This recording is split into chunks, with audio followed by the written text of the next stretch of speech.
अस्सलाम वालेकुम, मैं हूं मोहम्मद जुनैद। शाहज़ेब खानज़ादा की गैर मौजूदगी में इस प्रोग्राम की मेज़बानी मैं कर रहा हूं। मुल्क में आईनी तरमीम के हवाले से अगला हफ्ता अहम करार दिया जा रहा है। नून लीग ने इशारा दिया है कि अक्टूबर के पहले हफ्ते में ही आईनी तरमीम लाई जा सकती है, जबकि पीपल्स पार्टी भी इस बारे में मुसलसल कोशिश कर रही है और उसने अपना एक मुसवदा भी तैयार करने का ऐलान कर रखा है। हुकूमत ने 15 सितंबर को ही आईनी तरमीम पार्लियामेंट में लाने की कोशिश की थी, मगर ऐन वक्त पर मतलूबा नंबर्स पूरे न होने के बायस उसे दोनों ऐवानों के इजलास मुलतवी करना पड़े थे।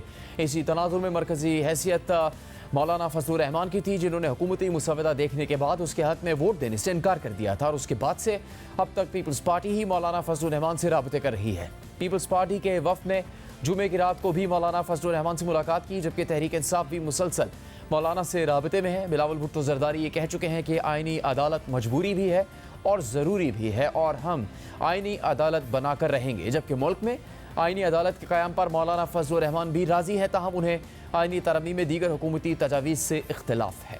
हमने उनसे ये कहा कि आप ये क्या शख्सियात के बीच में फंस गए हैं, हमें ये जज कबूल है और हमें ये जज कबूल नहीं है और जजों को इसलिए मुद्दत मुलाजमत में इजाफ़ा देना चाहिए और इसलिए हमारे उनकी तादाद में इजाफ़ा करना चाहिए। ये तो फिर सियासी मकासद के लिए आप इतनी बड़ी तरमीम की तरफ जा रहे हैं। कोई सियासी मकासद किसी पार्टी के नहीं होने चाहिए।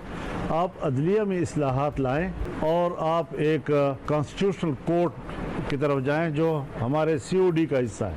यानी ये 2006 का एक अहद पैमान है जिस पर हम कायम हैं जी। लेकिन अगर उसके झेल में जब आप कानून साजी करते हैं या आप आईनी तरमीम लाते हैं, उसमें आप बुनियादी हुकूक को भी डुबो लेते हैं और उसमें आप मिलिट्री को इतना मजबूत करें कि हर सतह पर फौज नज़र आए, तो फिर मार्शल लॉ और इस तरमीम में क्या फ़र्क है? ये तो दूसरे मानों में आप मार्शल लॉ लगा रहे थे, तो इसमें हमने बिल्कुल सपोर्ट नहीं किया और वो इजलास नहीं हो सका। सो एक मरहला तो गुजर गया है। अब अगले मरहले में देखते हैं गवर्नमेंट क्या मसौदा लाती है। पीपल्स पार्टी और GUI के दरमियान भी बात हुई है, वो भी एक मसौदा बना रहे हैं, हम भी, और एक दूसरे के साथ शेयर करेंगे। PTI भी एक मसौदा बना रही है और हम भी बना रहे हैं और वो हमारे साथ शेयर करेंगे। इस तरीके से हम चाहेंगे कि एक इत्तिफाक राय के साथ एक तरमीम लाई जाए ताकि ये मुल्क के अंदर किसी सियासी हंगामे का ज़रिया न बने। अब क्या पीपल्स पार्टी मौलाना फजलुर रहमान को बनाने में कामयाब हो जाएगी और आईनी तरमीम कब तक पार्लियामेंट में पेश हो सकती हैं? इसी बारे में हम बात करेंगे पीपल्स पार्टी के चेयरमैन बिलावल भुट्टो जरदारी से। प्रोग्राम में खुशामदीद। आजकल सभी कुछ आईनी तरमीम के इर्द गिर्द ही घूम रहा है। पहले काफ़ी हलचल रही, फिर कुछ कशमकश पैदा हुई और अब भी बेयकीनी सी है इन आईनी तरमीम को लेकर।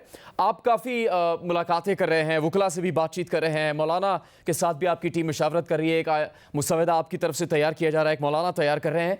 इस सारी कोशिश का यही मतलब समझ आता है कि यही तरीका सही है कि राय आमा हमवार की जाए, सबको इस बारे में मालूमात पहुंचाई जाए जो आईनी तरमीम लाना चाहते हैं। लेकिन इससे पहले क्या हुआ बिलावल साहब, जब मुस्लिम लीग नून की टीम ने इसमें छलांग लगाई और एक भी उनको नया हलीफ नहीं मिल सका इन आईनी तरमीम के हवाले से, गलती थी किसी की कि कोई भी काम सोच विचार मशावरत किए बगैर इस अमल को शुरू कर दिया गया?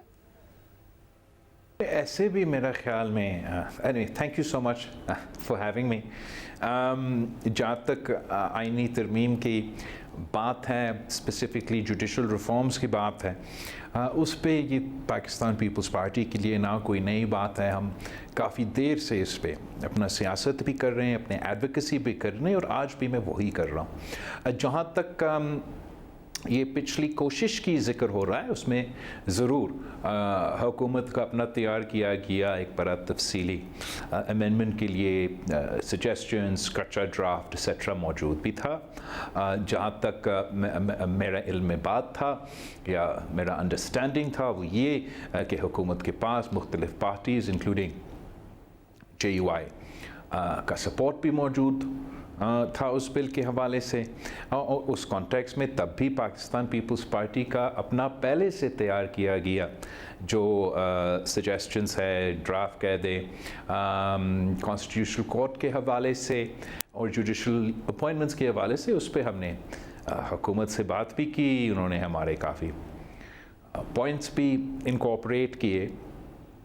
जब वो प्रोसेस उस पॉइंट पे पहुंचा तो हुकूमत चाह रहा था कि ना सिर्फ ऑब्वियसली हमारे कि JUIF और तमाम जमातें के इनपुट उस कमेटी के थ्रू जो पार्लियामान में मौजूद था वो भी शामिल हो जाता, और उसके बाद जो है حکومت اپنا کیبنٹ کے پاس ایک ایسے ڈرافٹ لے کے جاتے جس میں کم از کم جو 2/2 اکثریت رکھنے والے جماعتیں ہیں ان کے انپٹ ہو. تو I wouldn't call it a failure or use the words that you used, but we were unable on that date to get that consensus.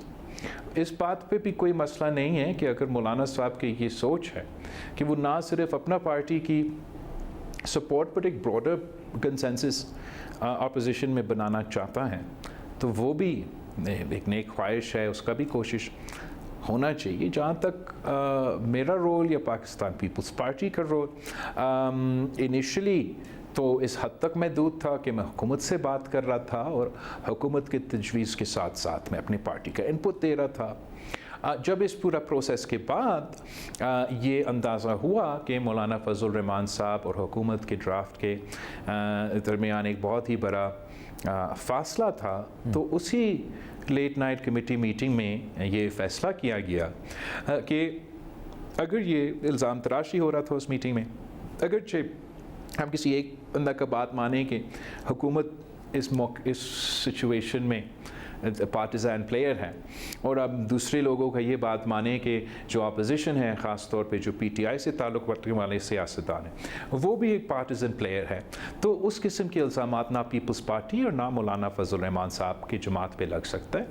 تو ہمارا اس میٹنگ کے نتیجے میں ہم نے یہ کوشش شروع کیا کہ جو پاکستان پیپلز پارٹی کا اوریجنل ڈرافٹ ہو وہ اس پہ ہم مولانا فضل الرحمان صاحب کے ساتھ کنسنسس بنانے کی کوشش کریں, تاکہ جب وہ کنسنسس اس ڈاکیومنٹ پہ بنتا ہے تو زیادہ آسانی ہوگا اس کو پاس کرنے کے لیے. But I'm under no delusions کہ this is an easy task. Now this is something I know that a lot of people have gained a lot of interest in very recently. مگر پاکستان پیپلز پارٹی کا باقاعدہ مسلسل اس پہ کوشش چلتا رہا ہے, نہ صرف جب ہم 2008 سے لے کے 13 کا حکومت میں تھے, as far as the 19th amendment everybody knows کہ کیا جھگڑا ہوا, مگر جوڈیشل ریفارمز کے حوالے سے ہمارے ہاتھ پاؤں اس وقت بیسکلی باندھے گئے. اس کے بعد بھی مختلف میاں نواز شریف صاحب کی حکومت میں ہم نے جوڈیشل ریفارمز کا, میں خود اس وقت Lahore high court, Multan bar سے مختلف بار سے خطاب اسی باتوں پہ کہ judicial reforms, constitutional court, judicial appointments کا چونکہ اب یہاں تک کہ 2024 کے منشور میں بھی ہم نے یہ شامل کیا. آپ نے چونکہ اب ذکر کیا ہے میثاق جمہوریت کا, جی 2006 میں میثاق جمہوریت ہوا, اب یہ مقاصد پر بھی سوالات اٹھے, لیکن آپ سے سوال ٹائمنگ پر ہے. 2006 میں میثاق جمہوریت ہوا, پھر 18ویں آئینی ترمیم جس پر آپ فخر بھی کرتے ہیں کہ وہ بڑی کامیابی تھی جمہوری جماعتوں کی. اس کے بعد 2008 کے بعد آپ کی حکومت بنی تو مسلم لیگ نون بھی آپ کے ساتھ تھی اور بہت سے دیگر مواقع آئے, لیکن یہ آئینی عدالت کا جو بات موجود تھی میثاق جمہوریت میں, اس کی کوئی کوشش اس سے پہلے نہیں کی گئی, اب کیوں کی جا رہی ہے, اسی وقت یہ ضروری کیوں ہے؟ Thank you for your question, because بڑا اچھا ہوتا ہے جب آپ سوال پوچھے مجھے موقع ملے ان سوال کا جواب دینے کا. یہ میرے لیے آپ کی کوشش نہیں ہے, مسلسل اس پہ کوشش کرتا آ رہا ہوں. دوسری جماعتوں کا دلچسپی بالکل نہیں تھے. 2006 میں چارٹر ڈیموکریسی سائن ہوا, 18ویں ترمیم جب ہم پاس کر رہے تھے تو جو لوگ ہمارے ساتھ اس چارٹر پہ سائن کیے وہ خود انکار کر رہے تھے کہ جوڈیشل ریفارمز کے حوالے سے جو یہ جوڈیشل اپوائنٹمنٹس کی سوال ہے یا دوسرے جو وعدے ہیں, جہاں تک آئینی کورٹ کی بھی سوال ہے, اس پہ وہ عمل درآمد کرنے کے لیے تیار نہیں تھے. It's not only the constitutional court, it's not only judicial reforms. ہمارے کافی ٹاپکس ایسے تھے. نیب کے ریفارم سے ہمارے اپنے حکومت میں ہم سے اگری کرنے کے باوجود انہوں نے اختلاف کیا. ان کے اپنے حکومت میں ہم نے کہا کہ کرو, تب بھی انہوں نے اختلاف کیا. یہ ان کا اپنے منشور کا اور ہمارا COD کا حصہ تھا, لیکن ہم پیچھے نہیں ہٹے, ہم بار بار کوشش کرتے رہے. ساتھ ساتھ جو ٹروتھ اینڈ ریکنسیلیشن کمیشن ہے وہ بھی ایک ایجنڈا آئٹم ہے جو چارٹر ڈیموکریسی کا, جس پہ ہم عمل درآمد نہیں کر سکے, لیکن ہم اٹھاتے رہے. ابھی تک ہم وہ سیاسی ماحول نہیں بنا سکے. جہاں تک یہ کانسٹیٹیوشنل کورٹس کی بنانے کی بات ہے, یہ جب حکومت کی اوور آل آئین سازی کی جو اپروچ ہے یا جوڈیشل ریفارمز کا اپروچ ہے, اس میں بھی میں نے بحیثیت پیپلز پارٹی کے چیئرمین سے کے حیثیت میں اپنا منشور کا پیج اٹھا کے کہا کہ یہ Pakistan peoples party, we believe in this is part of our manifesto, اس لیے ہم اس پہ کام کریں. جو ٹائمنگ پہ اعتراض کرتے ہیں وہ مجھے بتائے کہ اگر آج نہیں تو کب. मतलब मैं 2006 से कोशिश करता आ रहा हूँ, अभी तक ना हो सका। आज आप कह रहे हैं कि सही नहीं है तो मैं कल कोशिश करूँगा। अब क्या आप मुझे गारंटीज़ दे सकते हो कि कल हम ये काम पूरा करेंगे? हम कब तक दुनिया का मजाक बनेंगे? आप मुझे एक दुनिया में एक कंट्री का एग्जाम्पल बनाएं जहाँ जुडिशरी का अपॉइंटमेंट्स का प्रोसेस हो तो इट्स डन बाय द जजेस, फॉर द जजेस एंड ऑफ द जजेस। आप एक एग्जाम्पल बनाएं जहाँ दुनिया भर का किसी भी सुप्रीम कोर्ट कोरा का कीमत और आलू का कीमत तय कर रहा है। दुनिया का एग्जाम्पल उठा के बता दें मुझे कि कहाँ का कौन सा सुप्रीम कोर्ट डैम बनाने निकलता है। आपका साबिक वज़ीर आज़म आइन का बानी 50 साल पहले तख्तेदार पे शहीद किया गया। 50 साल लगते हैं, 3 नस्लों ने जदोजहद करना है। फिर आप हमें कहेंगे कि the trial was not fair. So there's a rot in the judicial system of Pakistan. We as the political forces have been handicapped because जियो हमें कहता था कि आज़ाद अदलिया है और आज़ाद अदलिया को ना छेड़ें। जब हम 18वीं तरमीम पास कर रहे थे और सर पे बंदूक रख के 19th अमेंडमेंट आए, इन्होंने एक ऐसा एक आमराना दौर हमने तो डिक्टेटरशिप्स का देखा। लेकिन aside from a few and far between chief justices, they come into power and they have absolute authority. अगर आप अपना शो पे गलती से किसी मलॉट के खिलाफ कोई गलत ज़बान इस्तेमाल करेंगे तो कंटेम्प्ट ऑफ कोर्ट, बंद करेंगे आपका चैनल, बेरोजगार करेंगे आपको। What do you mean? Contempt of court all over the world is for the implementation of your decisions. We have to move away from this. मेरा टाइमिंग का आर्ग्यूमेंट के हवाले से मौक़िफ़ ये कि दूसरों का मैं बात नहीं कर सकता हूँ। अगर किसी और का ख्याल ये कल आया या आज आया, ये मेरा पार्टी का बाकायदा मौक़िफ़ है। मैं कल भी इसके लिए जद्दोजहद कर रहा था, आज भी जद्दोजहद करूँगा। इंशाअल्लाह ताला हम मिलके कामयाब होंगे। ना हुए तो उसके बाद भी मैं कोशिश करूँगा। We have to have judicial reforms. आपने जिन मसाइल की निशानदेही की है वो अपनी जगह मौजूद रहे हैं। डैम फंड बनाने की, अदालती ओवर स्टेपिंग की, जुडिशल एक्टिविज़म एक मसला है पाकिस्तान में, चाहे वो स्टील मिल का मामला हो, रेकोटेक का मामला हो, सियासतदानों को नाअहल किए जाने का मामला हो। आपसे सवाल ये कि ये मामला आइनी अदालतों या आइनी अदालत के क़याम से कैसे हल होंगे? इस बात की क्या ज़मानत है आपको कि आइनी अदालत के जजेस 63A जैसे मतनाज़ फैसले नहीं देंगे, उससे ये सिलसिला रुक जाएगा? Thank you. तो एक तो तरीका ये है कि आप दुनिया भर में अगर कोई ऐसा कॉमन लॉ का एग्ज़ाम्पल मुझे मिलता है तो साउथ अफ्रीका का एग्ज़ाम्पल मिलता है जहाँ उन्होंने हमारे जैसे कानून होते हुए फिर भी एक अलग आइनी अदालत कायम किया।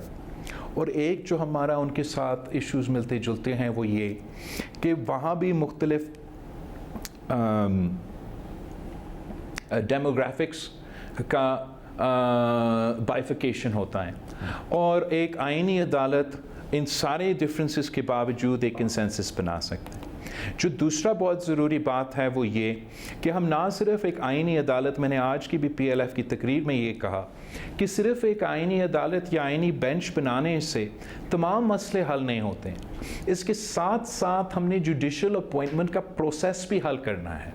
एक उनको एक ख़ास अदालत इसलिए देना है ताकि वो बिल्कुल अपना फोकस उधर रखें, तमाम आइन के सवाल के हवाले से जवाब दे, जो भी पॉलिटिकल केसेस है, कॉन्स्टिट्यूशनल केसेस है वो देखे, फंडामेंटल राइट्स के केसेस है वो देखे, और साथ साथ जो मेजॉरिटी ऑफ केसेस है जिसका काम है हाई कोर्ट, सुप्रीम कोर्ट को वो देखना, वो भी देखे। लेकिन अगर आप जुडिशल अपॉइंटमेंट्स का प्रोसेस को चेंज करते हैं जिसमें आप जो मौजूदा तरीक़ाकार है कि जो सिटिंग चीफ जस्टिस है वो उसकी बेसिकली उन्होंने डिफंक्ट कर दिया प्रोसेस कि वो अपना मर्ज़ी का जजेस अपनी मर्ज़ी के तरीके से तयन करते हैं।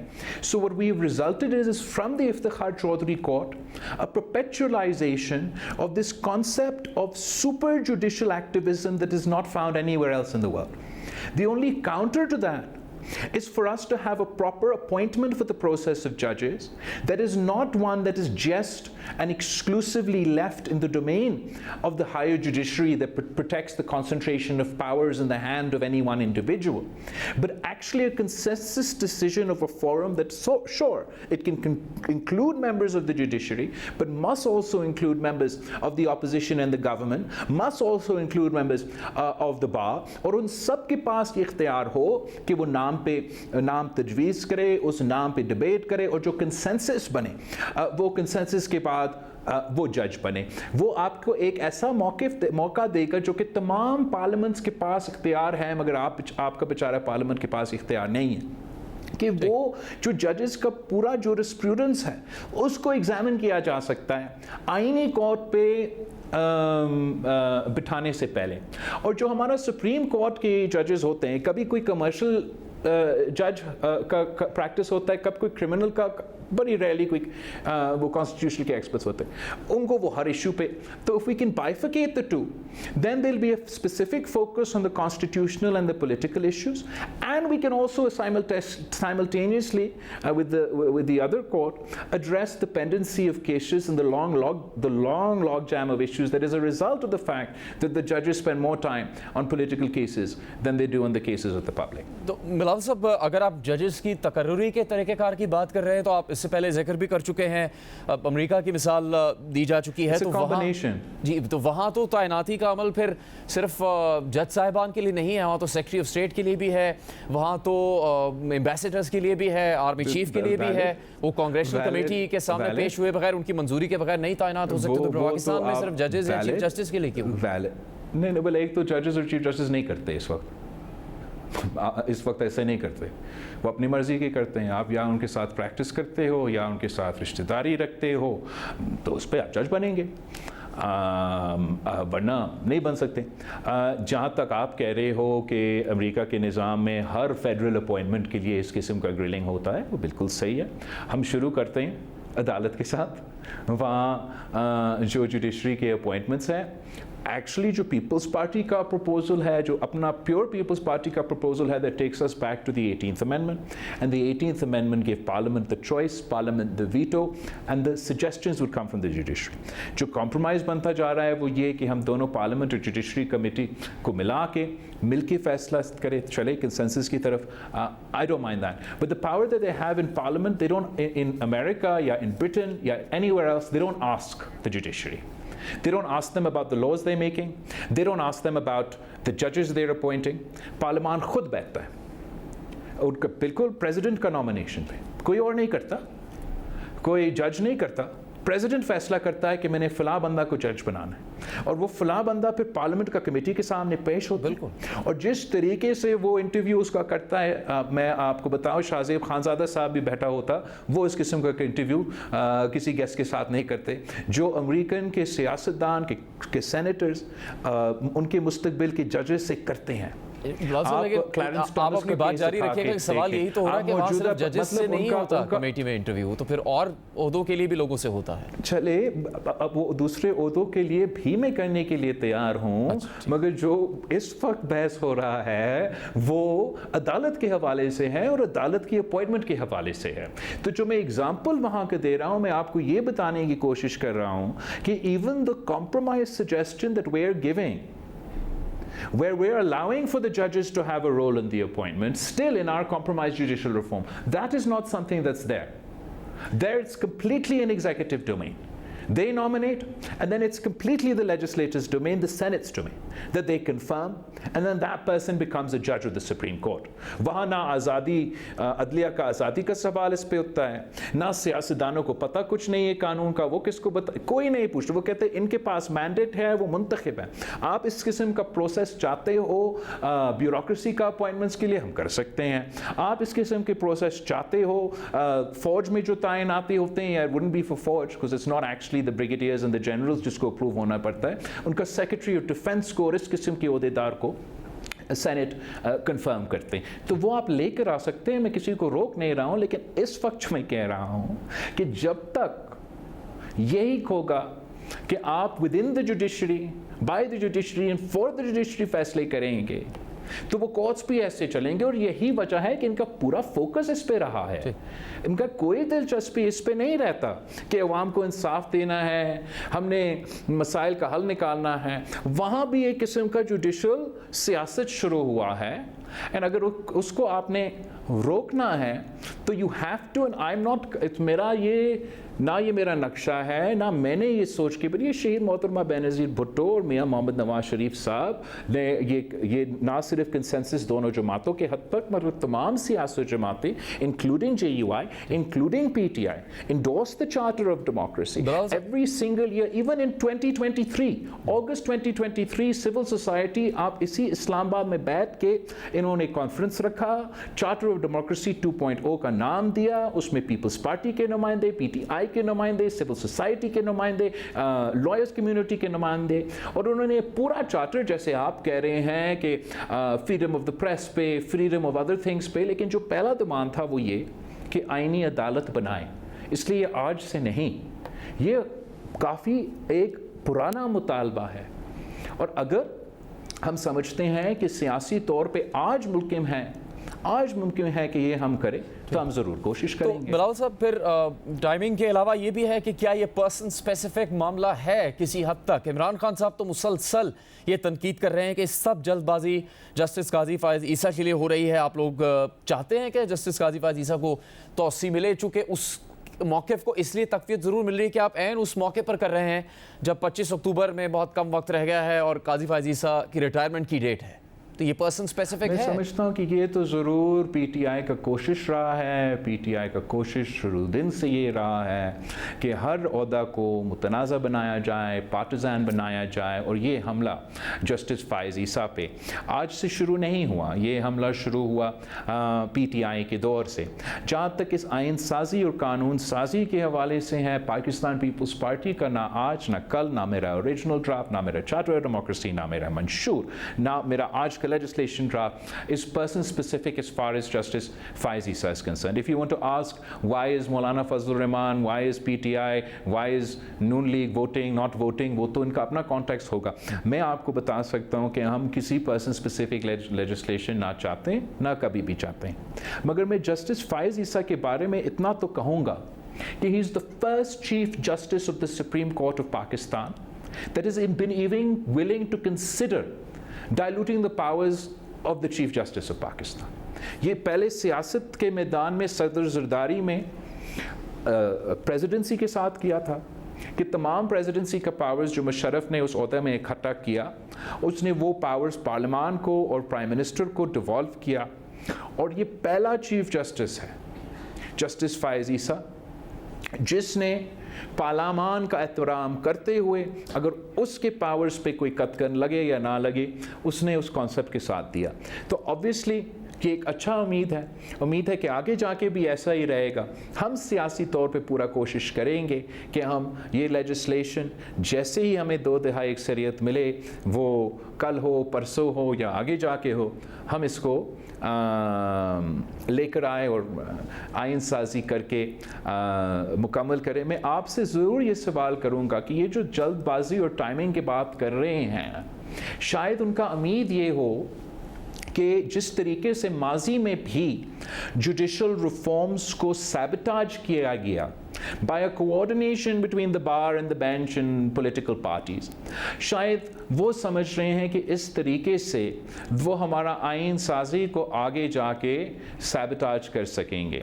मैं समझता हूँ कि अगर हम 2/3 अक्सरियत प्रोड्यूस करते हैं और हम ये आइन पास करते हैं, तो हमने भी बहैसियत सियासतदान माजी से सबक सीखे हैं, and we should not repeat the mistakes we made when we went from the 18th Amendment to the 19th Amendment. आप चाहते हैं बिलावल साहब कि ये 2/3 अक्सरियत जिसकी आप बात कर रहे हैं कि पूरी हो जाए, ये 25 अक्टूबर से पहले ही पूरी हो जाए?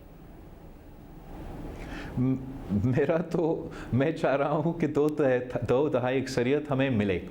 इस वक्त میرے پاس جو اپنے ووٹس ہیں میں اس کی بات کر سکتا ہوں، اور اس لیے کہ میں مولانا فضل الرحمان صاحب کے ساتھ ایک ڈرافٹ پہ کام کر رہا ہوں، تو امید یہ ہے کہ اگر ہم ایک کنسنسس ڈرافٹ بناتے ہیں تو ایٹ لیسٹ پیپلز پارٹی اور مولانا فضل الرحمان صاحب کی جماعت کے ووٹس کو ہم پکا کر سکتے ہیں۔ جہاں تک دوسرے جو نمبرز ہے 2/3 کے جنہوں نے ان کو بندوبست کرنا ہے، ان سے آپ ضرور سوال پوچھے۔ میں سمجھتا ہوں کہ ہمیں ضرور اس آئین سازی کو جتنا جلدی ہم کریں اتنا ہی بہتر ہو۔ میں تو کافی دیر سے انتظار آپ بتانا چاہیں گے کہ مولانا کی جماعت کے ساتھ بات کہاں تک پہنچی ہے، چونکہ ان کو یہ خدشہ ہے کہ یہ عدالت کے اوپر ایک عدالت ہوگی، جو آپ کے آج کے کامنٹ میں کہا گیا ہے کہ سیپریشن آف پاور کے لیے نہیں ہے، عدالت کے اوپر عدالت کے لیے نہیں ہے، بلکہ جو بنیادی حقوق ہیں ان کے تحفظ کے لیے ہے، تاکہ ان پہ کوئی کمپرومائز نہ ہو۔ ان کا تو سب سے بڑا خدشہ یہ ہے کہ عدالت کے اوپر ایک عدالت لائی جا رہی ہے، اور مولانا نے تو سخت الفاظ استعمال کیے، انہوں نے کہا کہ یہ مقصد بھی ہو سکتا ہے کہ مخالفین کی گردن کاٹی جائے اس کے ذریعے سے۔ مقصد تو میرا تو نہیں ہے کسی مخالف کا گردن کاٹیں، اور میرا مقصد یہ ہے کہ میری طرح میں نے خود یہ ایکسپیرینس کیا نا، کافی میں دیکھ رہا ہوں کہ اس پہ تبصرہ کرنے والے ان کا اتنا ایکسپیرینس نہیں ہوتا عدالتوں سے، چاہے وہ میڈیا پہ بیٹھے ہو یا کچھ ہمارے جو سیاسی دوست ہیں۔ میں پاکستان کی عدالت کو اندر سے اس لیے جانتا ہوں، اس لیے میں بچپن سے یہ نظام دیکھتا آ رہا ہوں۔ میں نے خود وٹنس کیا ہے in the cases of my own family members that are not just anybody off the street۔ یہ پاکستان کے قیادت مطلب وزیر اعظم، صدر، اس قسم کے عہدے پہ بیٹھے ہوئے، مگر مجھے پتہ ہے کتنا مشکل میرے لیے، میرے خاندان کے لیے، میرا جماعت کے لیے رہا ہے کہ ان کے کیسز ہم پرسیو کریں، اور کس قسم کے فیصلے ہم کتنے مشکل کے بعد عدالت سے لیتے ہیں۔ تو میرا یہ ایشو صرف مجھ تک محدود نہیں ہے، پاکستان بھر کے شہریوں جب وہ عدالت میں جاتے ہیں ان کو بھی نسلوں کا جدوجہد کرنا پڑتا ہے، ناٹ اونلی اتنا متنازع کمپلیکیٹڈ کیسز میں، مگر ان کا انہیریٹنس کے مسئلے ہوتے ہیں، قتل کے مسئلے ہوتے ہیں، عام سے ایشوز ہوتے ہیں۔ The entire judicial system was anyway logjammed, it's understaffed, undermanned, but on top of that they don't pay attention to those cases. Ab 15% of the cases before the Supreme Court are constitutional political cases, ان کو 90% time ملتا ہے، جو عام کے public کے cases ہیں ان کو time ہی نہیں ملتا۔ تو ہم سمجھتے ہیں تو بہت ضروری ہے، انفیکٹ بہتر ہے کہ الگ الگ عدالت ہو، ایک عدالت ہو جس کا کام ہی ہو آئین، قانون، آئین، فنڈامنٹل رائٹس، یہ جو پولیٹیکل کویسچنز ہوتے ہیں ان پہ پورا توجہ ملے، اور جو ہمارا جس وجہ سے یہ عدالتی نظام قائم ہے ان کو ہم ذرا یاد دلوائیں کہ جس وجہ سے آپ ہو وہ کام بھی آپ ذرا پورا کریں۔ میں کسی پرسن اسپیسیفک مقصد کے لیے اس کام پہ نہیں اترا، بٹ یہ کنٹروورسی تو جب بھی آپ وقت کی بات کر رہے ہو نا، تو even if we had tried this at the time of the transition between Hamid Dogar and Iftikhar Chaudhry, تو تب بھی اگر ہم کرتے at the time of the transition between Gulzar and Saqib Nisar, تو شاید تو لوگ کہتے ہیں کہ یہ this is no matter when you do it, I don't think there is any point in the history of Pakistan that any chief justice would have been happy to reduce the scope of their power. وہ justice Abdul Hameed Dogar تھے، لیکن آپ نے جو 90% کی بات کی اس پہ مختلف قانون دانوں کی رائے مختلف ہے، وہ کہتے ہیں کہ اتنا وقت اس میں نہیں لگتا، لیکن ہم کوشش کریں گے دوبارہ آپ سے کبھی اس بارے میں بات ہو سکے۔ ایک سوال یہ کہ 80% اگر ایسا نہیں لگتا یار، آپ جا کے اپنا کورٹ رپورٹر سے پوچھیں، زیادہ تر جب وہ وہاں جاتے ہیں عدالتیں میں، کیا 184 یا 186 کے لحاظ سے کیسز چل رہے ہوتے یا عام پبلک کے اپیلز چل رہے ہوتے ہیں؟ میرا ایکسپیرینس تو کچھ الگ رہا ہے، وکلا تو وکلا، ان کو تو سب سے زیادہ۔ ریما عمر قانون دان ہیں اور وہ کسی بھی سیاسی وابستگی سے بالاتر، وہ کہتی ہیں کہ 1% ہی وقت صرف ہوتا ہے سپریم کورٹ کا سیاسی کیسز میں، لیکن اس کو کوریج چونکہ زیادہ ملتی ہے، اس لیے اس کی بات زیادہ ہوتی ہے۔ نہیں، کوریج بھی نہیں، ہم جاتے ہیں پیشیوں کے لیے، آپ کا پورا نظام کو چوک کیا جاتا ہے۔ I am sorry, I respect Reema Omar a lot, but I know for the fact that آپ اٹھا کے دیکھے پیناما جب شور تھا، آپ مجھے بتائیں کوئی دوسرا کیس کی طرف کوئی دلچسپی ہو سکتا تھا یا صرف پیناما ہی پیناما چل رہا تھا، کورٹ کے اندر، کورٹ کے باہر، کورٹ کی ہر جگہ؟ جب عدم اعتماد کا ہمارا سلسلہ چل رہا تھا، جو کلیئر بلیک اینڈ وائٹ آئین میں لکھا ہوا ہے، جو 2 مہینوں کو چکروں ہم کھا رہے تھے عدالت میں، بندیال کورٹ میں، کیا دوسرے کیسز کو آپ سمجھتے ہیں کہ اتنا دلچسپی یا اتنا ٹائم مل سکتا تھا یا نہیں؟ اس وقت اگر آپ عدالت کی اپوائنٹمنٹس کا پروسیس دیکھیں، آپ مجھے بتائیں، چاہے وہ موجودہ عدالت ہو، اس سے پہلے والا عدالت ہو، سپریم کورٹ کے اپوائنٹمنٹس کی ججز کی پروسیس ہو، ہائی کورٹ کی اپوائنٹمنٹ کی پروسیس ہو، اور سندھ ہائی کورٹ کا یا لاہور ہائی کورٹ کا، ہم اس لیے ہمارا process is completely in the hands of these judges that don't even want to talk to each other because of the politics that's happening there. بلال صاحب آخری ہم وہ appointments بھی نہیں کر سکتے. تو to say that this is person specific or the number of cases don't justify it, with all due apologies to Madam Reema Umar Saiba. Shaheed Mohtarma Benazir Bhutto and I were facing these exact cases, these exact courts and their exact way of working before Iftikhar Chaudhry became anybody's hero and took our judiciary on the tangent that they are. And from that time it has been our perspective that the imbalance is wrong. There's no federal balance in the Supreme Court of Pakistan. جیسے Supreme Court of Pakistan وفاق کو equal نمائندگی ملتا ہے، ویسے Supreme Court میں نہیں ہے. اور دوسرا، جس طریقے سے سیاسی کیسز کو اہمیت دیے جاتے ہیں، وہ پاکستان میں جیسے آپ کو مثال ملتا، آپ کو کہیں اور نہیں ملتا. اس کا حل صرف اور صرف یہ ہے کہ اب ایک صرف نہیں، it's not like you can just do judicial appointments, you can just do constitutional courts. اپنے دونوں constitutional court اور judicial reforms کی judicial appointments کا reform کرنا ہے، پھر ہم اس کو ایڈریس کریں. بلال صاحب، آپ نے کہا آپ چاہتے ہیں consensus who, P T I کو انگیج کریں گے آپ کسی بھی طرح سے؟ سر میں نے تو بہت کوشش کیا، میں کب کوشش نہیں کرتا ہوں. اب میں نے یہ الیکشنز ہوئے، انہوں نے خود یک طرفہ اعلان کیا کہ ہم تو ان سے بات ہی نہیں کرتے. یہ جب پارلیمان میں یہ سارے ایشوز چل رہے تھے تو پی ٹی آئی کے احتجاج اور اعتراض کے بعد پاکستان پیپلز پارٹی نے یہ قدم اٹھایا کہ ہم چاہتے ہیں کہ ہمارے نظام میں بہتری آئے اور ہم پارلیمان میں ایک ہائی پاور کمیٹی بنائیں جہاں ہم سب کا ایکول نمائندگی ہو، اور ہم وہاں بیٹھے اور اس پہ ہمارے مسئلے کا حل نکالے، چاہے وہ ہمارے ادارہ کا ہو یا وہ کسی اور کا ادارہ کا ہو. آپ جانتے ہو سیاسی سپیس کیا ہے، اسی سیاسی سپیس میں جب ہم اتنا بھی مینیج کر سکتے ہیں تو پھر قیدی نمبر جو بھی ہے اس نے کوئی بیان نکال دیا جس سے اوبیسلی میرے اتحادی نہیں چاہیں گے، وہ کیوں چاہیں گے کہ ان سے انگیج کریں. پھر بھی آج مولانا فضل الرحمان صاحب اگر ان کے ساتھ انگیجڈ ہے اور ہم مولانا فضل الرحمان صاحب سے بات کر رہے ہیں تو ایک قسم کا انگیجمنٹ موجود ہے. خورشید شاہ صاحب، نوید قمر صاحب اور دوسرے پیپلز پارٹی کے نمائندے اس کمیٹی میں کر رہے ہیں. آج بھی اگر پی ٹی آئی کا کوئی آدمی، کوئی نمائندہ ان کے پاس جاتے ہیں، انگیج کرنا چاہیں گے، میں ان کو منع نہیں کروں گا. لیکن جو میرا ایکسپیرینس رہا ہے اس جماعت کے ساتھ وہ یہی ہے کہ ان کو they have to do opposition for opposition sake.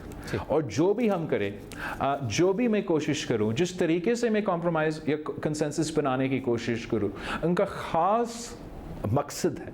ان کا مقصد یہ ہے کہ پاکستان فیل ہو، چاہے وہ معاشی انداز میں، چاہے وہ سیاسی انداز میں، چاہے آپ کا جوڈیشری کا نظام ہو. وہ چاہتے ہیں کہ ہم اتنا جیم رہیں، اتنا ڈس فنکشنل رہیں کہ اس کا نقصان کا سیاسی فائدہ پی ٹی آئی بطور ایک سیاسی جماعت اٹھا سکیں. پاکستان پیپلز پارٹی نے، چاہے ہم اپوزیشن میں ہو چاہے ہم حکومت میں ہو، ہم کچھ ایک مثبت کردار ادا کرنا چاہتے ہیں جہاں ایک آئیڈیل سچویشن میں ہم پی ٹی آئی کے سینسس کے ساتھ ہی یہ قانون آئین سازی کرتے. I am also ولنگ for the naan ideal consensus کہ ہم 2/3 اکثریت کا جو کم از کم ہے وہ مینیج کر کے یہ ضروری کام کر لیں. بلاول بھٹو زرداری صاحب، بلوچستان کے دارالحکومت کوئٹہ سے ہمارے پروگرام میں شامل ہوئے، آپ کا بہت شکریہ. پروگرام جاری رہے گا ایک بریک کے بعد. پروگرام میں ایک بار پھر خوش آمدید. Supreme court practice and procedure ترمیمی آرڈیننس جاری ہونے کے بعد سے سپریم کورٹ میں چیف جسٹس اور سینئر ججز کے اختلافات میں شدت آتی جا رہی ہے، جس سے اہم کیسز کی سماعت متاثر ہونا شروع ہو گئی ہے. پہلے سینئر پیونی جج جسٹس منصور علی شاہ نے چیف جسٹس قاضی فائز کی جانب سے آرڈیننس پر عمل کرتے ہوئے جسٹس منیب اختر کو ججز کمیٹی سے نکالنے اور چوتھے سینئر ترین جج جسٹس امین الدین خان کو کمیٹی میں شامل کرنے پر سوالات اٹھائے اور خط لکھ کر چیف جسٹس کے لیے چیری پکنگ اور ون مین شو کے الفاظ استعمال کیے. उसके बाद जस्टिस मंसूर अली शाह जजेस कमेटी में शरीक भी नहीं हुए, मगर फिर भी चीफ जस्टिस कादी फायजीसा और जस्टिस अमीनुद्दीन खान पर मुश्तमिल जजेस कमेटी ने काम जारी रखा। चीफ जस्टिस ने जस्टिस मंसूर अली शाह के ख़त का जवाब भी दिया। जस्टिस मुनीब अख्तर को कमेटी से निकालने से मुतालिक वजूहात लिखी और साथ ही साथ नई जजेस कमेटी ने एक अहम तरीन केस यानी आइन के आर्टिकल 63A की तशरीह के खिलाफ नजरसानी अपीलों को समाअत के लिए मुकर्रर कर दिया, जो 2 साल से ज़्यादा अरसे से इल्तिवा का शिकार थी। नजरसानी अपीलों की समाअत के लिए जजेस कमेटी ने 5 रुकनी बेंच तश्कील दिया, जिसमें चीफ जस्टिस कादी फायजीसा, justice Munib Akhtar, justice Aminuddin Khan, justice Jamal Mandokhail और जस्टिस मजहर आलम मियाखेल शामिल हैं।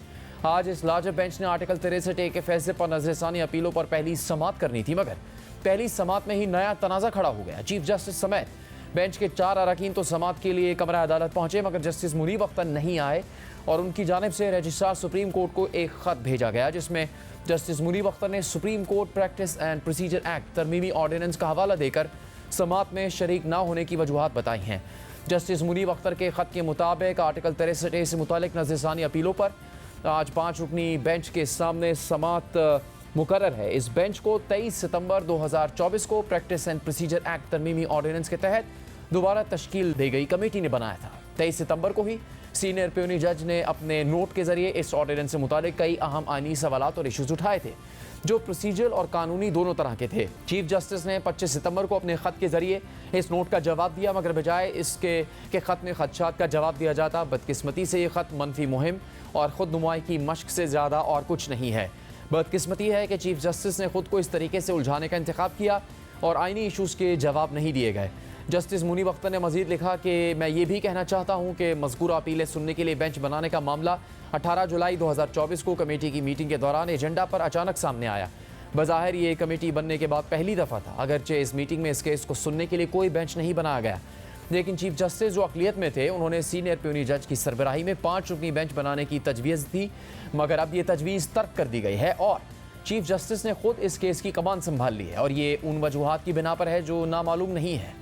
इसके अलावा जस्टिस मुनीब अख्तर ने बेंच में एडहॉक जज जस्टिस मजहर आलम मियाखेल की शमूलियत पर भी एतराज़ उठा दिया है। साथ ही ये भी वाज़ेह कर दिया कि उन्होंने मौजूदा सूरत हाल के तनाजुर में बेंच में बैठने से माजूरी जाहिर की है, बेंच से खुद को अलहदा नहीं किया। Justice Munib Akhtar registrar supreme court को ख़त भेजने के बाद आज होने वाली समाअत में नहीं आए, जिसके बाद चीफ जस्टिस समेत बाकी 4 जजेस ने समाअत शुरू की। चीफ जस्टिस कादी फायजीसा ने जस्टिस मुनीब अख्तर का ख़त पढ़कर सुनाया और रिमार्क्स दिए कि केस का फैसला माजी में 5 रुकनी बेंच ने सुनाया था। कानून का तकाजा है कि नजरसानी अपील पर समाअत वही बेंच करे। साबिक चीफ जस्टिस की जगह मैंने पूरी की, जस्टिस एजाजुल हसन की जगह जस्टिस अमीनुद्दीन को शामिल किया गया।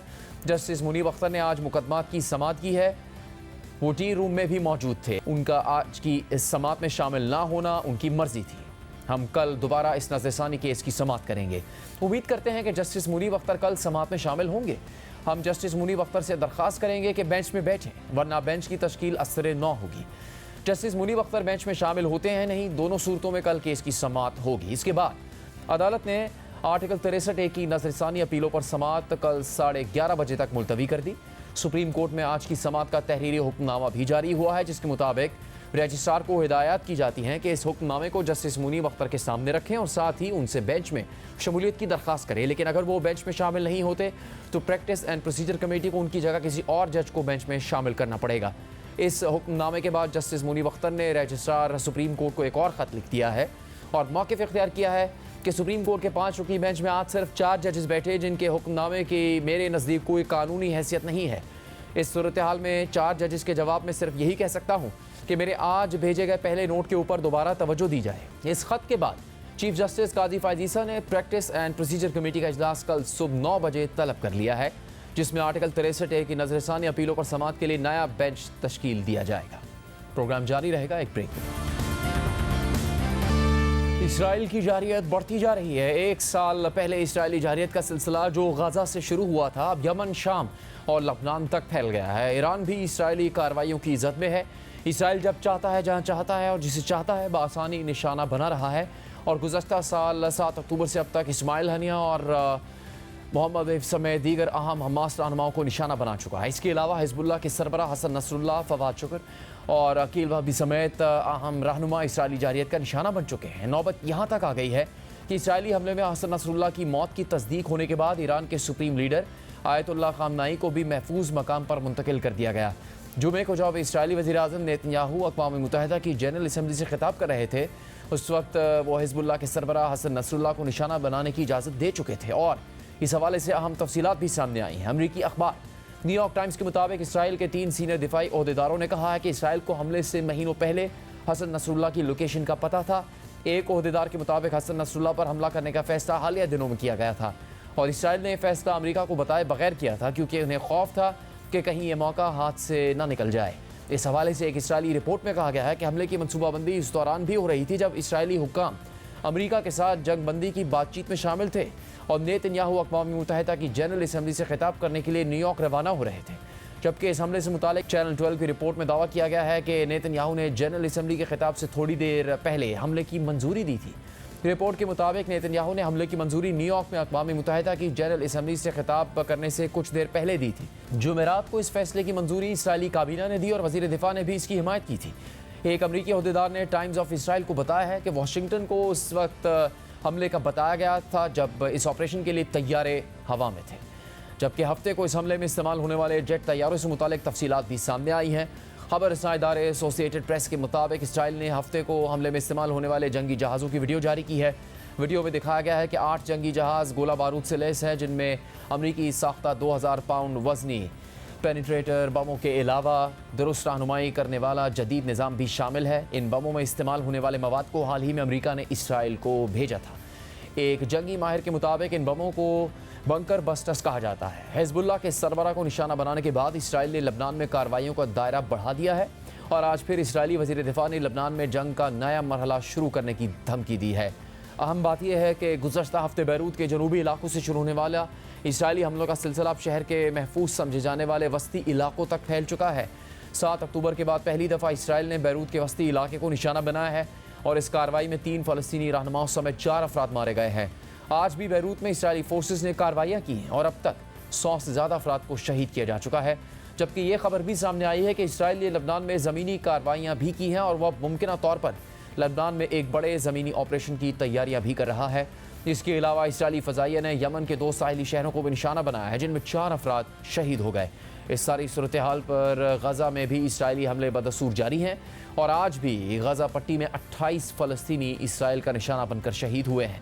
غزہ میں گزشتہ 1 سال سے مجموعی طور پر 41,600 سے زیادہ فلسطینی شہید ہو چکے ہیں، جبکہ 96,000 سے زیادہ زخمی ہیں۔ پروگرام کا اختتام ہوتا ہے، اجازت دیجیے۔